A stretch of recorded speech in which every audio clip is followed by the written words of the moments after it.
Waduh. Yang di sana Ya cerah bro. nih. Ah, Di sana cerah. ya mendung mendung mendung gitu deh. Ini kalau Aduh. kalau begini di IG aneh muncul nggak sih? Muncul. Muncul juga ya. Aduh, muncul. Ya ya Ya. ya. Aduh. Udah Tapi berubah banget. ini Ini makin makin ini ini nggak kayaknya ada yang makin nggak makin ada yang ketara. nonton. Tuh ada tuh. Dia kenal dia yang nonton. Bukan orang Nah asing. ini yang nonton gue kenal nih kayaknya nih. Nonton pertama gue kenal nih.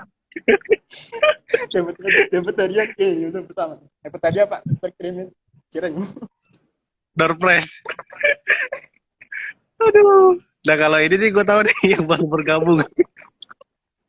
Aduh. Jadi lucu ya. Dan waktu kita nggak banyak nih. Ya, sambil Ya ya. nunggu bar.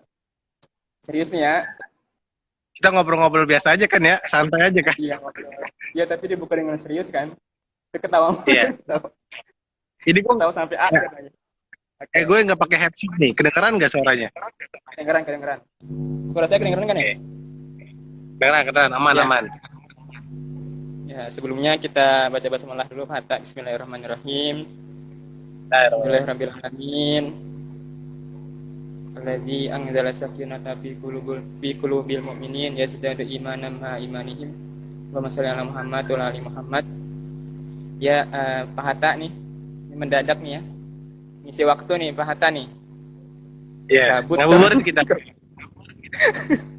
ya ngabuburit sambil nunggu maghrib. Di Ngabuburit. sini hujan nih deras karena tadi itu juga petir juga banyak tadi. Di sana ini ya Hmm, mendung ya bareng. ini adem-adem mendung, tapi awannya ini cerah, nggak gelap. Wah, cerah. Heeh. Gimana kabar sehat? Alhamdulillah sehat bro. So, ini makin makin ketara ini kayaknya makin ketara bosnya nih kayaknya. Kecamata kan. So, Ini mata nih udah -5 gara-gara main HP sering mulu. baca sering baca Kadang, buku apa seringnya? hah? Iya, iya, iya. Ini meneruskan dialog kita beberapa pekan lalu ya bersama ini nih lagi nonton bersama Waalaikumsalam. Aduh, masya Allah Bunda Nova. Bunda Nova, Bunda. Ini kayaknya yang nonton kita. Ya nggak apa-apa lah, nggak ada yang nonton juga nggak apa-apa. Orang Oke. yang mau ngobrol doang. Nanti di Ya, share ya. Ya ya, siap siap. ya. Jadi ya tadi ngobrol santai aja Pak Hatta. Ini bukan bukan ajang pamer sih, bukan ajang terkenal, pengen terkenal sih. Ya. Isi waktu pertama tadi. Dua, Eh, silaturahim lah, ente lah. Udah lama nih nggak pernah ngobrol kan. Ini apa namanya? Ini udah mandi belum? Sekumal Pak. aduh. Udah Bi. Alhamdulillah udah Bi. Udah nanti tadi pagi Bi tapi Bi. Iya, iya, iya. Iya, jadi ini pengen mengembangkan diri Ane pribadi. Dan nanti kan Hmm. udah sayapnya udah jauh nih kan, udah terbang Eh, ke Palembang gitu kan. Insya Allah. Jadi bos di apa nama sekolahnya? Aduh, DIT bukan bos Bi. Fatona ya. Iya kan bos ya, Saja apa namanya? guru aja guru. Guru ya, Pak. Pak guru direktur ya. Direktur DIT Fatona nih. Mungkin nanti intinya sih mau ngobrol-ngobrol aja meneruskan pekan-pekan lalu ya. Pekan lalu kita ngobrol juga pernah sama ini lagi nonton ya ada nih. Ntar kalau mau komen komen aja ya. Bapak siapa? Bapak Andri. Kalau mau komen komen. Ya. Jadi kemarin menarik tuh ente obrolan ente ya tentang kata orang pemimpin dan lain-lain. Mungkin Hmm. sekarang kita bagi ke yang lain mungkin kayak nonton. Hmm. Aneh sih kepikiran gini ya Pak Hatta ya. Yang aneh tulis di BC itu ya bahwa kita semua berpotensi jadi pemimpin. Kalau nggak jadi pemimpin organisasi, pemimpin buat diri kita yang minimal buat diri kita. Dan nantinya juga kita akan jadi buat keluarga kita. Nah, ini kan lagi mumpuk-mumpuk nih, mumpuk-mumpuk amunisi ini kan. Ngobrol sama bapak-bapakmu nih, bapak ente kan. Dan mudah-mudahan bisa mengupgrade diri aneh gitu. Mungkin ente bisa berbagi pengalaman nih Pak Hasan. Saya kira jadi pemimpin di sana tuh beda nggak sih, kan di sini di Jawa nih, sana di Sumatera nih, dan orang-orangnya beda juga karakternya dan lain-lain. Mungkin, suara saya kurang jelas. Suara jelas Pak? Jelas kedengeran. Jelas. Mungkin Pak Bawan, ente sinyalnya kan suka bermasalah di sana. Lagi zoom aja mental mulu. Ganti simpati Pak Bawan. Jadi lucu dan. Ya, itu sih Pak Hatta. Sebenarnya sih. Gimana pengalaman ente di sana? Itu pengalaman ente Nyun? Ya. Sebenarnya apa ya Bi ya? Kalau bilang ini semua by design, sebenarnya juga enggak sih menurut Ane. Karena Ane tuh sebenarnya kalau dari sudut pandang Ane pribadi nih, berusaha untuk belajar aja terus gitu. Misalkan ada satu tantangan yang sudah dicoba diselesaikan, terus beres, terus ya apa terpacu lagi aja untuk belajar lagi. Jadi Ane pikir sebenarnya kalau ada orang yang kemudian dia diamanahi sebagai leader atau sebagai pimpinan, itu sebenarnya bisa jadi karena dua hal. Pertama karena orang lain melihat potensi yang ada di diri dia, atau yang kedua karena dia pas di posisi itu. Nah, dua hal ini kadang-kadang dimulainya harus di dalam. Kalau misalkan kita ditunjuk sebagai seorang leader gitu, karena kita dirasa mampu. Tapi dari diri kita sendiri kita merasa belum mampu. Nah, berarti di sini kan ada nggak sinkron ya, antara orang lain yang melihat dengan kita yang kita yang merasakan menjalani. Ada juga misalnya orang lain menempatkan kita di posisi tersebut, di posisi tertentu. Agak kurang jelas nih Pak. Coba ini lagi difokusin lagi. Ya, karena kalau ada orang melihat kita menempatkan kita di posisi tertentu gitu ya, untuk menjalani satu amanah tertentu gitu kan, dan sesuai dengan kita inginkan, itu juga bisa dibilang sebuah karunia juga, latihan untuk leadership juga. Kalau dulu di pemain itu ini tuh banget di pertama kali jadi ketua Hari Ayah. Waktu itu tuh di Pesantren Arido kalau nggak salah tuh, yang di puncak gitu. Itu mungkin pengalaman pertama untuk mimpin hampir dari 20 orang gitu ya. Terus kalau sebelum di kebun main, Ane pernah di toko kan, pernah di toko gas, toko sembako gitu. Karena itu menarik tuh Pak, toko gas, Anda pernah cerita tuh. Iya. Nah mungkin pemilik tokonya merasa Ane pas buat jagain toko gitu. Buat jagain toko, terus masang gas, ngangkut-ngangkut galon dulu kayak gitu kan. Tapi ya Ane sebagai pribadi, Ane ya jalani aja gitu. Jalani terus, bersyukur, belajar, terus belajar. Jadi setiap tempat dimanapun kita berada, kalau kita memang niatnya belajar, insya Allah lebih banyak hikmahnya gitu, banyak wisdomnya yang bisa kita dapat kayak gitu. Terus kemudian ada kesempatan untuk ya dimintakan tolong untuk jadi guru di Palembang ini juga sebenarnya bagian dari yang Ane nggak bisa desain. Jadi ada orang yang butuh bantuan, kemudian minta tolong, kemudian Ane kesini, posisi Ane juga sekarang ini ya belajar aja terus gitu. Posisi ibaratnya kalau top manajemen itu, kayak kita di sini juga belajar gimana caranya memanage, gimana caranya mengatur pola pikir orang dan lain sebagainya. Jadi tuh aneh jadi berkesimpulan gitu Bi, kalau leader tuh memang sebenarnya modal utamanya cuman mau belajar aja, mau belajar, mau disalah-salahin, sabar gitu. Tapi dia harus belajar dari kesalahan yang dia pernah perbuat, atau dia belajar dari kesalahan orang lain gitu, supaya dia tidak melakukan hal yang sama. Kayak gitu sih Bi. Jadi sebenarnya nggak ada perbedaan yang terlalu signifikan menurut Ani antara Ani di Sumatera ini sama teman-teman di Jawa. Cuman kemarin kan sempat bilang ya, memang ada ada perbedaan yang cukup mendasar karena kan budayanya juga beda di sini sama di Jawa. Kayak gitu sih Bi paling. Jadi kita nih hidup ini menurut Ani memang tugas utamanya kan, kalau di Al-Baqarah tuh kan kita disuruh jadi khalifah gitu ya, jadi pemimpin. Ya tadi kata kayak ente, kita pemimpin minimal diri kita sendiri gitu. Kita mencegah diri kita dari hawa nafsunya kita gitu, dari syahwatnya kita, dari hal-hal yang barangkali bisa merugikan kita secara fisik ataupun secara ruhani, secara spiritual gitu. Dan itu aja udah pekerjaan yang sangat berat gitu di masa-masa sekarang ini kan. Apalagi kayak ente masih bujang kan, si bujang kan, belum nikah, ngeliat cewek pasti ada tertarik-tertariknya tuh.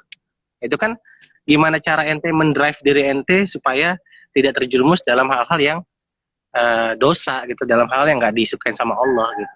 Itu aja udah PR panjang gitu. Apalagi kalau misalkan kita mimpin orang lain gitu kan. Gitu sih Bi. Kita ngobrol aja Aneh nih Bi. sih ya. Jangan. Iya benar-benar. Ini ini pengalaman yang beberapa kali sekarang pun masih diamanahkan gini loh. Suara saya jelas ya? Jelas suara saya di ente Pak? Jelas ya? Jelas. Jadi ketika kita tadi ya diamanahkan, itu kan kunci pemimpin itu kan diamanahkan oleh orang lain ya. Sebetulnya kita juga nggak menyodorkan gitu kan. Nah kalau dari sisi aneh itu kadang suka takut gitu, takutnya dalam hal ntar kalau gua yang mimpin gimana ya, beda nggak sama sebelumnya gitu. Makin maju apa makin mundur tuh ada sisi-sisi kegelisahan itu tuh. Nah ente ketika diamanahkan atau ditunjuk oleh pionir lain, ada nggak tuh sisi takut aku jadi takut ntar malah jadi bencana buat organisasi itu atau jadi noktah gitu buat ini gitu. Karena suka kepikir gitu awal-awal ketika diamanahkan. Alhamdulillah dalam perjalanannya dijalanin aja gitu proses.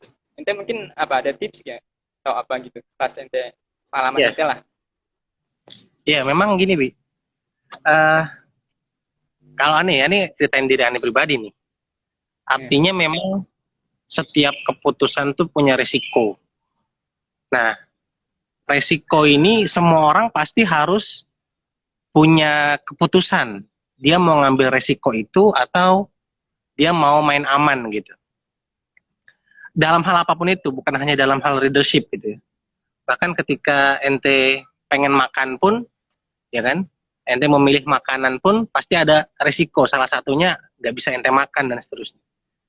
Dan salah satu prinsip pembelajar menurut Ane adalah memang harus menentukan sikap, atau tadi dia harus bisa berani mengambil resiko itu gitu. Ketika misalkan ada tawaran tolong ya jadi PJ kegiatan ini misalnya gitu. Nah kan kembalinya ke kita ketika sudah ada tawaran masuk, sudah ada request, kita memilih kita mau ambil atau enggak gitu. Nah, wajar sih kalau menurut Ane ada perasaan yang takut, kemudian khawatir ini tidak berhasil dan seterusnya, itu wajar banget gitu. Tapi tadi mindsetnya adalah kita nih semua harus memang hidup ini penuh dengan resiko gitu. Dan resiko ini harus kita hadapi kalau kita mau belajar sesuatu gitu. Dan Ane ya selalu berpikir setiap ada kesempatan itu sebenarnya jalan hidup kita gitu. Setiap ada kesempatan yang kita ambil, meskipun kita ragu di situ, itu adalah jalan hidup kita yang memang sudah garis takdirnya Allah tuh begitu. Ya. Kalaupun nanti nih, misalkan ternyata gagal di ujung, ya sudah. Makanya mindsetnya pembelajar aja. Namanya juga masih belajar. Jadi kalau salah ya sudah, kita ambil aja baiknya, kemudian kita buat sendiri. Gitu. Dan leader ini kan sebenarnya dia tuh punya otoritas pada dirinya sendiri. Gitu. Misalkan kalau kita diamanahkan untuk mengelola sebuah lembaga atau sebuah perusahaan, kita kan diminta oleh si pemilik perusahaan. Kita diminta sama bos kita lah gitu kan. Ya setinggi-tingginya leader pasti ada leader lagi kan gitu. Diminta sama bos kita. Nah, kita ini kan mendrive diri kita untuk mewujudkan visinya bos kita. Gitu. Visinya bos kita ini sesuai nggak dengan apa yang kita yakini selama ini, atau sesuai dengan yang kita rasa kita punya kemampuan nggak di situ, kayak gitu. Nah, ketakutan untuk gagal itu karena kita nggak bisa menyamakan dulu nih visinya, apa sih keinginan dari si bos ini, gitu. Apa sih keinginan dari si orang yang menunjuk saya ini, gitu. Jadi lagi-lagi kalau ngomongnya konteks itu, leader tuh jadi kayak ya lu disuruh dimintain tolong ya untuk ngerjain sesuatu yang sesuai dengan keinginan bos lu gitu. Gitu. Karena ujungnya nanti memang harusnya kalau sudah bicara leadership itu kita bicara soal manajemen diri, kemudian kita punya usaha kan gitu ya. Kalau di 10 muwasofat itu kan ada di poin ke-9 atau ke-8 tuh ada mandiri ya. Jadi kita tuh bisa menghidupi minimal diri kita sendiri gitu. Nggak perlu lagi bergantung gitu. Jadi kalau pengusaha itu ya idealnya memang kalau kita bicara leader ya kita bicara soal kita tuh punya usaha sendiri yang kita manage sendiri tanpa perlu lagi kita koordinasi ke atas kita gitu. Ada atasan kita lagi gitu. Kalau misalkan kita masih ada atasan lagi di atas kita, yaitu anggap aja kita lagi belajar lah gitu. Nanti puncaknya tuh itu, misalkan ente sekarang ngelola TK kan, puncak leadership ente ketika ente punya TK nanti, kayak gitu. Kalau saat ini kan ibaratnya ente sedang menjalankan visi misi tim atau visi misi owner gitu ya, di lembaga ente, kemudian ente kerahkan seluruh potensi gitu ya. Tapi nanti hakikatnya sebenarnya kalau ente sudah punya visi misi sendiri, sudah punya tujuan sendiri dan bisa mengeksekusi itu di bawah kendali ente. Kalau aneh, pandangan aneh kayak gitu, Bi. Jadi kalau leader selama mindsetnya dia pembelajar, risk taker itu memang harus diputuskan sama dia. Dia tuh harus bisa ya udah berani aja gitu, berani ngambil keputusan aja. Gitu. Aneh tuh ingat ceritanya ini, Bi. Apa ceritanya Yusuf Mansur ya, Yusuf Mansur. Yusuf Mansur itu kan pernah di penjara, Bi. Gara-gara ini kan, Ustadz Yusuf Mansur itu pernah punya pengalaman di penjara gara-gara punya utang gitu kan, punya utang. Nah, dia berutang itu kan dia sebenarnya risk taker gitu. Apapun lah itu ya kita di dunia ini, apapun keputusan yang kita ambil pasti ada pro kontra, ada plus minusnya. Makanya risk taker tuh nggak bakal bisa resiko-resiko itu nggak bakal bisa dihindari sih menurut Ani.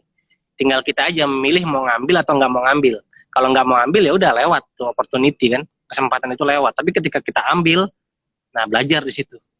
Kayak gitu. Itu sih, Bi. Pokoknya belajar ya. Ini juga sempat baca tentang ini, Pak, baca buku apa namanya tentang leadership gitu ya. Di sini ditulis tuh, ternyata kita kan sering dengar ini ya Pak ya, perbaikilah kelemahan kita gitu ya, supaya kita dalam perjalanannya baik. Ternyata yang aneh baca nih, ternyata kosakata atau istilah itu tuh meracuni, toksik ternyata. Jadi bukan memperbaiki kelemahan kita, fokusnya malah kita fokus ke kelebihan kita gitu. Apa sih ini kelebihan kita? Nah, itu kita fokus di situ. Nah, kadang kita ini mindset kan masih begitu kan. Tadi tuh muncul hawa takut tuh karena kita mikir kelemahan-kelemahan kita gitu. Jadi kita muncul rasa takut itu. Nah, itu sih palingnya. Nah, ada lagi nih kalau dari aneh ya Pak Ate. Ketika dalam perjalanannya tadi kan ente sempat nyebut bahwa pemimpin itu pun merubah pola pikir gitu kan. Kemudian berusaha menularkan kebaikan ke anggota-anggotanya. Nah, ketika kita ingin menularkan itu, kemudian sikap kita mungkin passion kita beda sama anggota kita. Bukan passion, apa namanya? Langkah-langkah kita mungkin belum disukai sama anggota-anggota kita gitu kan. Kemudian menurut kita baik, tapi menurut anggota kita itu nggak pas atau nggak baik. Nah, kita ini selaku pemimpin atau kita selaku apa namanya tadi ya leader tadi, gimana ya caranya supaya sebenarnya tuh eh, yang gua push ke lu tuh benar bisa merubah organisasi gitu. Jadi lu harus ikutin aja. Tapi di sisi lain kita takut juga untuk sakit hati gitu. Sakit hati nggak sih dia? Kadang saya juga gini lah mindset itu. Kalau bertindak gitu, ntar dia marah nggak ya? Ntar dia sakit hati nggak ya sama gue ya? Kadang suka mikir juga gitu kan. Karena ntar gue dia sakit hati kan mempengaruhi kinerja kita juga kan. Misalnya dia diberikan instruksi ini dan itu akhirnya dia menolak dan lain-lain. Nah mungkin ente ada nggak tuh tips atau Ya. pengalaman tentang terkait itu gitu? Jadi sisi nggak Oh, enakan, sisi sisi keorganisasian gitu ya maksudnya ente mungkin bisa kasih tips tindakan-tindakan saat iya, iya. jalan. Eh, memang gini, kadang problem yang terjadi itu kita sebagai leader juga bertindak sebagai kawan, sahabat gitu ya. Nah ini suka inilah ya, suka harus sering-sering kita memisahkan antara saat kita bertindak sebagai leader dan kita bertindak sebagai kawan. Biasanya itu terjadi, nggak enak itu terjadi karena dia ini sering berinteraksi sehari-hari sama kita, ya, sebagai kawan, atau kita main bareng sama dia, dan seterusnya. Nah, uh, tapi balik lagi, prinsip ketika ente menjadi seorang leader, gitu ya, ente harus mengkomunikasikan seclear mungkin apa tujuan dari rencana-rencana ente gitu. Jadi kalau kalau sekarang ini kan terkenal tuh ya ada agile mindset gitu ya, agile leadership gitu kan. Kalau dulu sistem konvensional itu sifatnya tuh top down. Jadi pendapat kita tuh harus dipakai sama bawahan kita gitu. Apa yang kita inginkan harus dijalankan sama bawah gitu. Sama teman-teman di bawah gitu. Top down dari atas ke bawah gitu. Nah ternyata penelitian terakhir tuh yang aneh baca gitu, yang aneh dapat informasinya ternyata hari-hari ini tuh sistem top down itu udah nggak efektif lagi gitu. Karena kalau kita top down kita akan dianggap sebagai otoriter, kita akan lebih banyak merasa tidak disukai sama bawahan kita gitu ya, atau sama tim kita di bawah gitu. Sekarang tuh yang paling bagus memang bottom up, dari bawah tuh ke atas. Nah gitu. Nah leader nih intuisinya harus ada gitu. Misalkan gini, ada suatu permasalahan gitu. Leader tuh sudah punya solusi misalnya. Ente sudah punya solusi nih dari satu permasalahan ini. Tapi karena ente tahu di tim di bawah ini tidak bisa top down lagi, tidak bisa instruktif lagi, ente buka pertanyaan itu di bawah. Jadi justru ide-ide itu muncul dari bawah. Nah, ide-ide muncul dari bawah, dielaborasi, digiring sesuai dengan keinginan kita sebagai leader. Nah, sekarang tuh itu. Jadi yang aneh pelajari dari beberapa pelatihan leadership itu, jadi kita nih harus mulai mengajak tim itu mengeluarkan pendapat diinginkan. Jadi kasarnya gini, kalau kita suruh ada 10 orang nih, ada 10 orang, 9 orangnya itu kemudian sepakat menggunakan metode A. Satu orangnya nggak sepakat dengan menggunakan metode A. Cuman ente doang nih yang sepakat sebagai leader gitu. Itu nggak bisa dijalani. Itu udah nggak bisa dijalani. Karena yang menjalankan itu di lapangan adalah tim. Nah, kemampuan leadership untuk membangun komunikasi tim di bawah tadi, membuat kesepakatan di tim di bawah tadi, itu memang perjalanan panjang. Dia butuh waktu yang lebih banyak gitu ya. Jadi nggak bisa lagi kita nih mengatakan atau menjalankan apa yang kita inginkan. Jadi nggak bisa lagi, gue pengen A, lu harus jalanin A. Nggak bisa kayak gitu lagi, tapi harus gue punya A menurut teman-teman kayak gimana. Nah, gue pengen B menurut teman-teman kayak gimana, menurut tim kayak gimana. Jadi itu. Tapi kita juga harus punya kemampuan untuk mendesain itu supaya apa yang kita inginkan itu terlaksana gitu Bi ya. Jadi ini memang intuisinya, literasi pemahamannya harus tinggi dulu nih gitu ya. Ketika kita punya keinginan sebuah cara atau sebuah goal yang kita inginkan, terus kita mau deliver ke tim kita, cara komunikasi kita gimana? Supaya nggak lagi kita ini dibilang otoriter. Nah, kalau udah dibilang otoriter, keras, dan seterusnya, itu akan banyak muncul penolakan kan? Penolakan, dia sakit hati, ini baper, dan seterusnya. Akhirnya kinerja tim di bawah jadi nggak maksimal. Nah, kayak gitu sih. Jadi memang mulainya harus dari memperbaiki cara komunikasi kita ke bawah. Kalau menurut Anda itu. Dan kita mesti clear tujuan yang kita mau bangun bareng-bareng atau goal yang kita mau capai bareng-bareng ini adalah goal yang sudah disepakati seluruh tim, bukan goal individu. Kayak gitu. Kalau aneh inget-inget ini ya, kalau aneh inget-inget kebun main gitu ya, sebenarnya kurang lebih sudah banyak lah gitu ya. Aneh pikir diskusi-diskusi hangat tentang apa nih kita mau ngapain nih, kita mau bikin apa nih. Nah, itu sebenarnya udah modal modal yang cukup bagus sih menurut Ane, Bi. Nah, tapi Bi, ada satu hal lagi nih. Ada memang situasi-situasi terdesak, kita ini no hard feeling, kita harus segera putuskan gitu. Kita harus putuskan dan resiko itu harus kita tanggung. Balik lagi kan ke resiko. Memang leader ini penuh resiko memang. Menjadi seorang leader itu penuh resiko. Makanya kan kalau kata Nabi, leader itu, pemimpin itu kan bisa masuk surga tanpa hisap ya kan? Karena hidupnya ini penuh resiko. Kalau dia bisa jalani sabar sesuai dengan apa namanya uh, syariat lah intinya gitu ya, dia bisa dapat kebaikannya luar biasa, masuk surga tanpa hisap loh kan gitu. Tapi juga di hadis yang lain kan Nabi bilang leader tuh paling lama hisapnya gitu. Kalau misalkan kita nih nggak tahu cara penanganannya seperti apa. Jadi balik lagi ke resiko tuh memang tetap akan selalu ada. Ketika harus memutuskan satu hal, akan ada orang-orang yang tidak apa namanya tidak senang sama keputusan kita, itu wajar aja sih. Nanti setelah dari efeknya ya, set efek daripada keputusan itu, kita bisa lakukan treatment-treatment yang lain, pendekatan secara personal, ngajakin main atau ngajakin makan bakso bareng misalnya kayak gitu. Dan balik lagi karena tanggung jawabnya itu kan tetap ada di kepala kan, tetap ada di leader. Karena sering bilang kalau kita berhasil, kalau perusahaan kita berhasil misalnya gitu kan, itu adalah pencapaian bersama. Karena tim semua yang bergerak. Tapi ketika perusahaan itu gagal, bisa jadi yang disalahin cuma kepalanya aja gitu. Kalau alam sih, Bi. Kayak gitu sih, Bi. Iya, iya. Resiko ya. Tadi intuisi tadi ya. Intuisi emang ada Iya. teori-teori kapan kita harus tegas, kapan kita harus berkawan.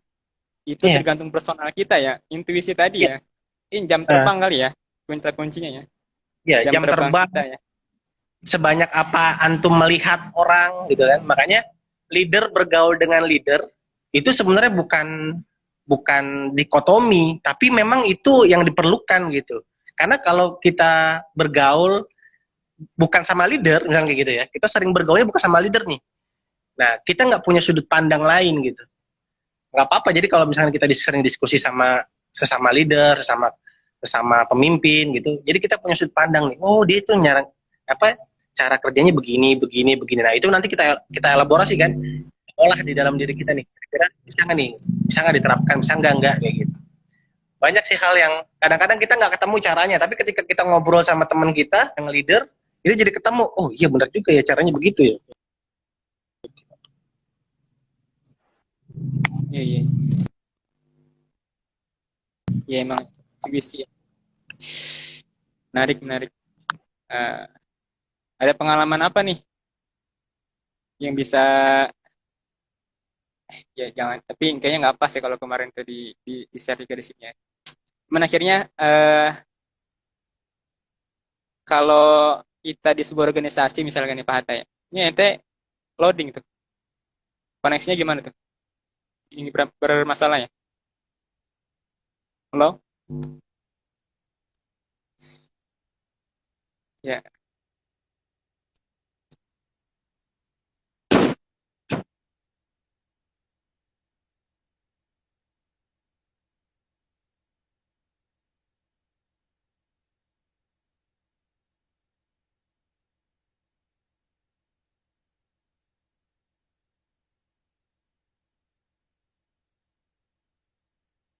Ya, Ya, sepertinya koneksinya.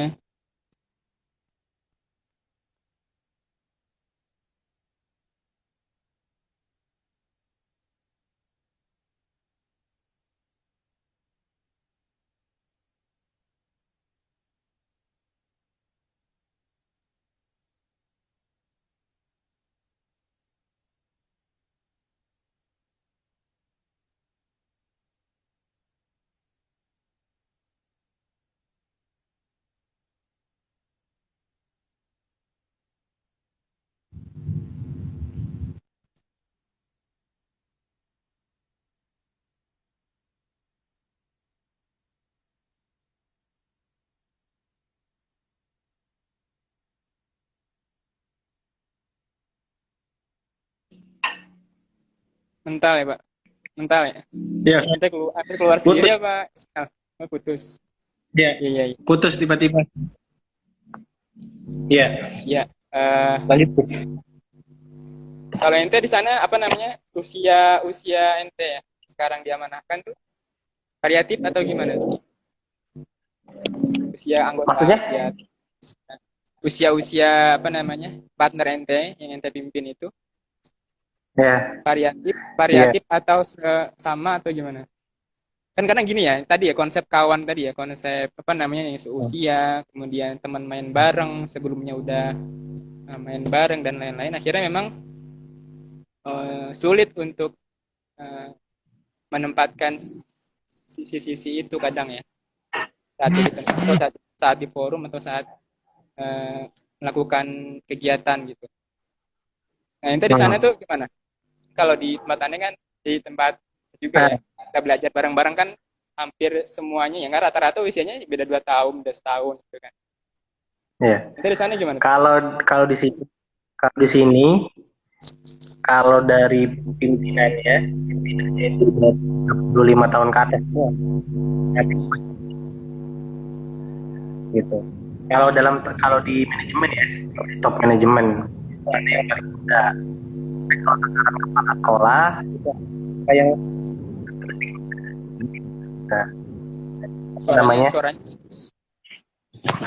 Ya kalau jelas nggak? ya udah jelas. Halo? Ya udah jelas. Ya. Kalau di top manajemen usianya rata-rata sudah 35 tahun ke atas, Bi.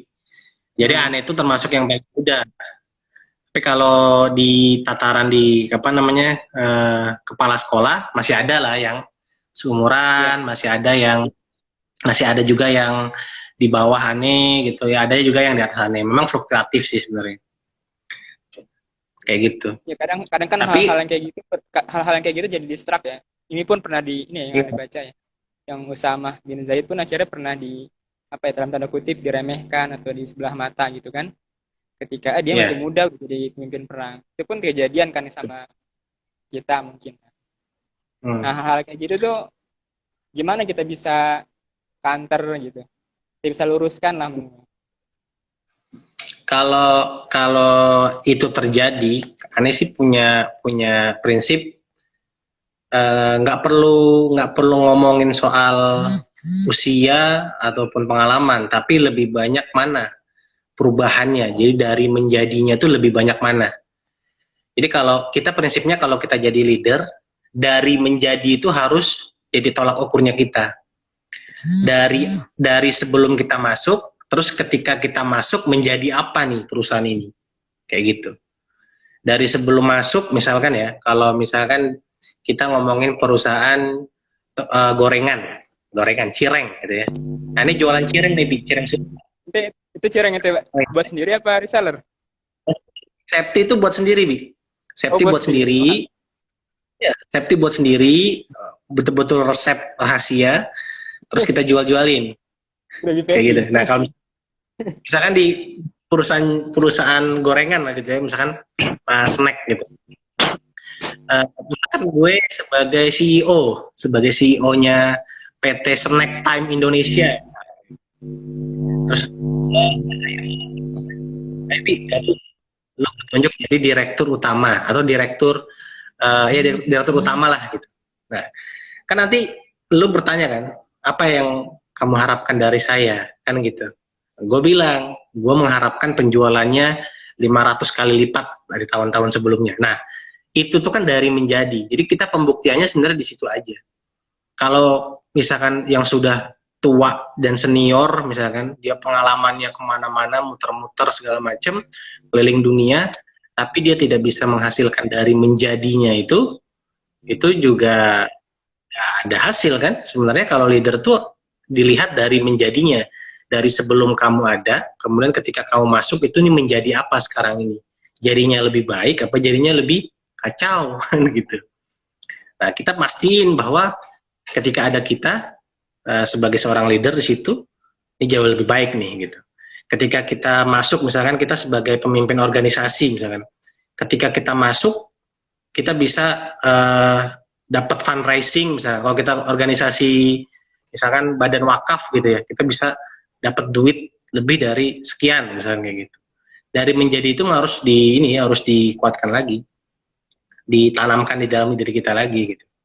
Kalau remeh temeh segala macam itu mah sebenarnya perjalanan yang harus memang dilalui sih. Bahkan mungkin nggak hanya karena usia gitu kan, barangkali kita diremehkan karena kita baru S1, hanya lulusan S1, yang lainnya udah S2, udah doktor gitu ya kan, atau kita ini diremehkan karena kita misalkan dari keluarga yang kurang terpandang, kurang apa gitu. Jadi itu sebenarnya harusnya bukan hanya problem leader, tapi dia memang sudah jadi tantangan dalam hidup sih menurut Ane gitu. Tinggal buktiin aja gitu.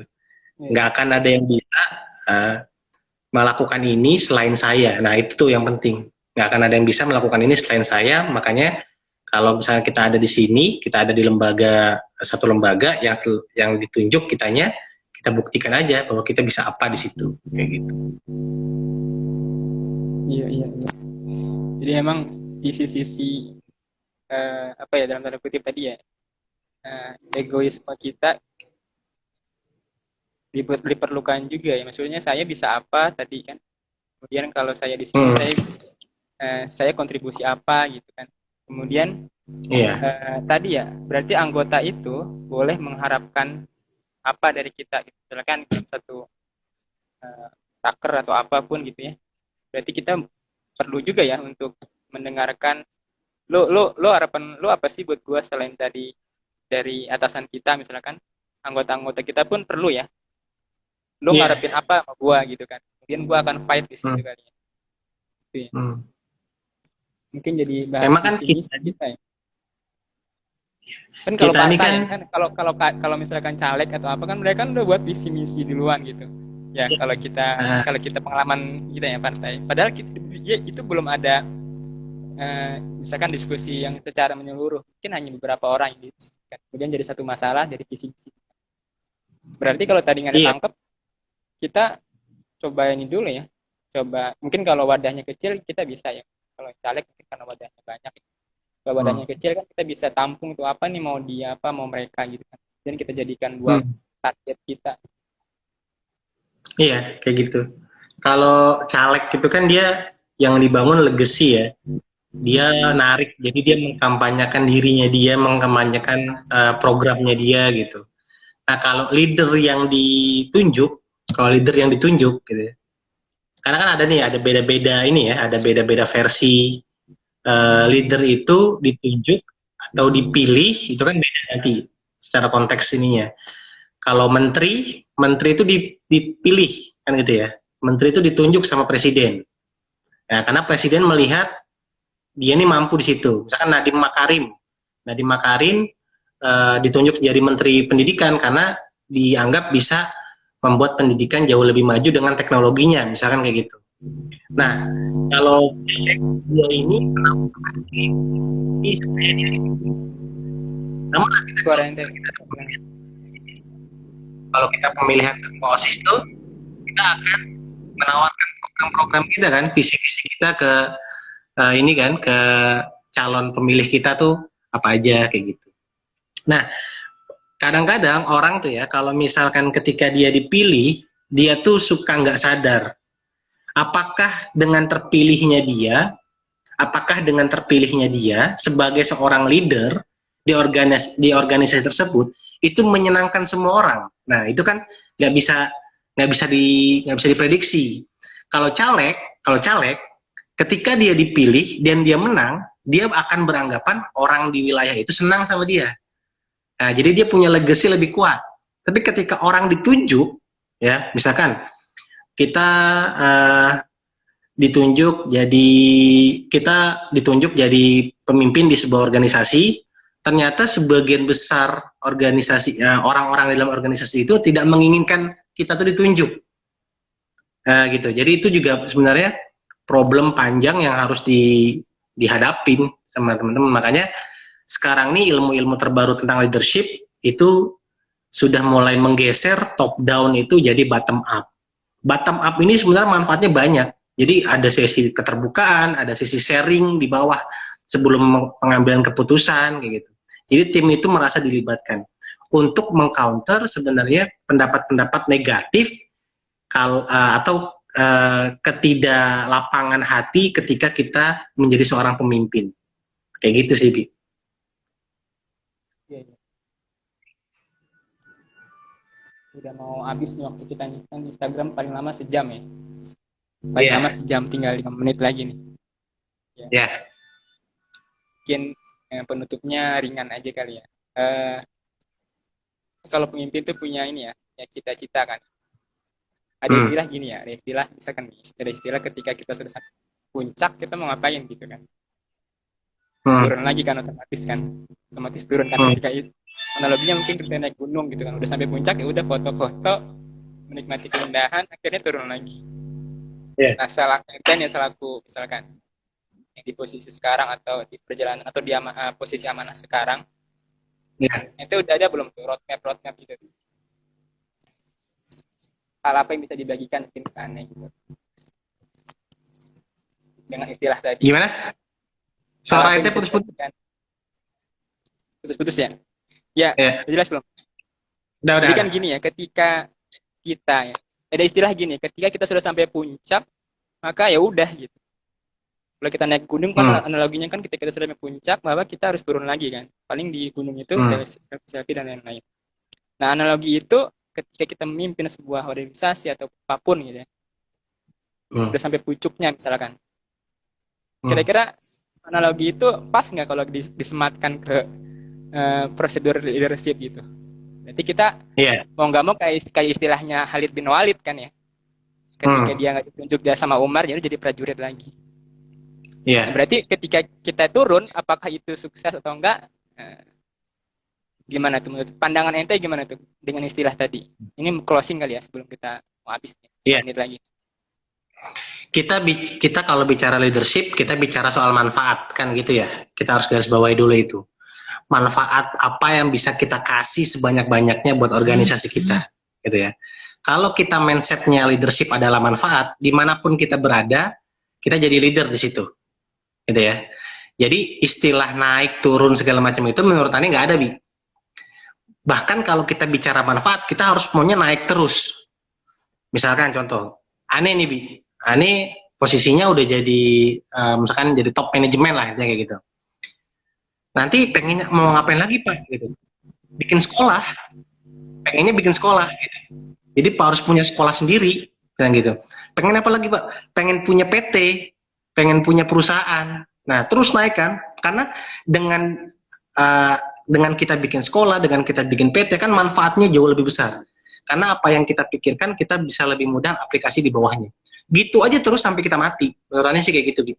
Jadi yang perlu digarisbawahi sebenarnya manfaatnya. Dimanapun kita berada, ya, kalau kita berkontribusi sebanyak-banyaknya, itu kita udah jadi leader di situ. Secara hakikat. Makanya tadi kan judulnya adalah hakikat seorang leader. Maka hakikat seorang leader adalah kontribusi sebanyak-banyaknya. Kalau kita hanya bicara hierarki jabatan, ini beres gitu. 1-2 tahun itu udah ganti jabatan gitu. Tapi kalau kita bicara kontribusi, manfaat, ya kita tahu lah Imam Syafi'i sudah meninggal kan. Tapi kontribusinya dia kita dengar sampai hari ini. Nah, leader tuh kayak gitu. Ya kan, sahabat-sahabat Nabi yang sudah pada meninggal ratusan tahun yang lalu, tapi namanya masih dengar sampai hari ini. Nah, itu leader menurut Ani. Jadi kalau kita misalkan berada di tempat apapun kita, mau jadi guru kek, mau jadi OB kek, mau jadi apapun itu, ketika kita kontribusinya banyak, itu pasti dianggapnya sebagai seorang leader. Dan Anies juga yakin satu hal, orang lain juga akan tetap memandang kemampuan kita. Jadi misalkan ketika kita sudah punya portofolio, pengalaman-pengalaman kita banyak di kepemimpinan, gitu kan, pasti orang lain ketika ingin minta tolong ke kita, ya pasti amanahnya di seputar kepemimpinan itu, gitu. Kecuali kita yang menolak. Oh kita nggak mau deh, nggak mau lagi jadi pemimpin, gitu ya, nggak mau jadi ketua, maunya jadi ini aja, jadi staff aja. Nah itu kan keputusan dari kita. Tapi memang idealnya kan portofolio itu seperti roda kan, orang akan melihat seperti apa sih rekam jejak kita, gitu kan, perjalanan karir kita seperti apa, gitu. Tapi kalau kita masih ke distrak di hierarki jabatan, nanti kita akan hati kita nggak akan legowo gitu, kayak kita turun jadi staff dan seterusnya, kayak gitu. Jadi jadi hakikat menurut Anibi membawa manfaat sebanyak-banyaknya, kayak gitu. Ya, mantap. Nih closingnya nyambung juga kira sama judul tadi. Iya. Manfaat ya, intinya manfaat. Kemudian tadi ya berarti bukannya hierarki kalau menurut Anda, itu levelnya kali ya, levelnya yang naik itu level itu berarti sampai mati ya. Posisi mungkin bisa berubah, tapi level ya, level kemudian wadahnya bisa naik ya, sampai kita mati. Sebenarnya kalau antum baca kisahnya Abu Ubaidah dengan Khalid bin Walid, itu kan Khalid akhirnya bilang boleh nggak aku yang pimpin? Nah kan gitu ya, ada ceritanya tuh kan, ketika utusan Panglima diutus Umar itu bingung, tapi Khalid itu tahu dia bisa. Akhirnya Khalid ngomong, aku bisa nggak kalau aku aja yang mimpin ini? Akhirnya diserahkan, udah silakan kayak gitu. Nah kan akhirnya betapa akhirnya tetap Khalid memimpin. Iya itu kan dilegasikan Umar kan? Iya. Ini apa beda kasus apa? Iya, maksudnya artinya kan Khalid di posisi dia sanggup gitu ya, di posisi dia sanggup karena dia ingin tetap menghargai pemimpinnya, gitu kan? Tapi dia tetap ingin memberikan manfaat juga di timnya itu, kayak gitu. Oke. Ini udah mau habis nih kayaknya nih durasinya nih, 3 menit lagi sebelum supaya enak menutupnya nih. Ya. Oke nih luar biasa daging semua nih Pak Hatta nih. Ini makanya ini pengen buat series nanti ya. Kapan-kapan makanya ini di judulnya tuh episode 1. Mungkin nanti akan beratus-ratus episode gitu kan. Kemudian bisa jadi dokumentari kita, portofolio kita lah. Ente mau nulis buku boleh nanti kan sih. Karena ada fotoannya di buku ente gitu. Fotoannya sih ya, itu kan dari literatur ente sebenarnya. Jadi makasih banyak nih Pak Hatta nih waktunya nih sebelum berbuka ini. Dagingnya semua. Jadi intinya yang aneh tangkap tuh, kita apapun posisinya, kemudian apapun jabatan kali ya, intinya adalah manfaat. Kemudian ketika kita sudah punya manfaat, jadi kontributor lah ibaratnya, ke orang lain pun akan segan kepada kita, mungkin ya, akan mencari-cari kita gitu. Jadi kalau misalnya kita bermanfaat, orang pun akan melihat manfaat itu dan berusaha mengambil manfaat itu palingnya. Iya. Betul, Bi. Ya, itu aja dari saya kali ya. Makasih banyak sebelumnya dan ente mandi dulu lah. Nih, waduh, nih ya kayaknya ya audiensnya kebun main. Maksudnya ini semua nih ya, bunda-bunda ini semua ya, insyaallah ya. Ini kurang paham deh kalau misalkan di followers ente bukannya udah jutaan nih. Kok nggak ada nih followers? 600. Oke. Dan kali kita diskusi dengan tema yang lain. Nanti kita riset dulu. Tadi aneh nembak aja sih itu temanya, tapi yang bilang nangkep daging juga nih obrolan ini. Ya, makasih Pak Hatta. Selamat berbuka. Nanti kapan-kapan jalan-jalan lah ke ini lah. Jadi kan kita naik gunung. Naik gunung. Akhir tahun, insyaallah. Sip, insyaallah ya. Kita cari gunung. Oke. Kasih nih saya tutup. Salam buat keluarga Bu Septi dan satu lagi siapa? Nusaibah ya. Nusaibah. Udah bisa apa Nusaibah? Udah bisa apa Nusaibah? Cireng Sultan. Udah bisa apa Nusaibah? Nusaibah udah sekolah Bi, udah TKA dia. Udah bisa nyari uang belum? Waduh, bantuin uminya bikin cireng nih. Makanya jangan lupa Mantap. follow Cireng Sultan. Nanti kalau saya buka pengiriman luar kota, pesen ya. Ini lagi Bi, Mantap. pengiriman kota. Oke? Ya udah. Oke. Ini nggak perlu ngirim bingkisan berarti ya. Ente udah endorse nih, Cireng berarti. Iya, siap. Bisa. Iya, iya. Makasih banyak Pak Aca. Pamit ya. Udah mau habis Itu dikit lagi mati. Ntar mati ya, sendiri. siap. Iya. Siap. Ya, makasih ya. Assalamualaikum. Ya. Waalaikumsalam warahmatullahi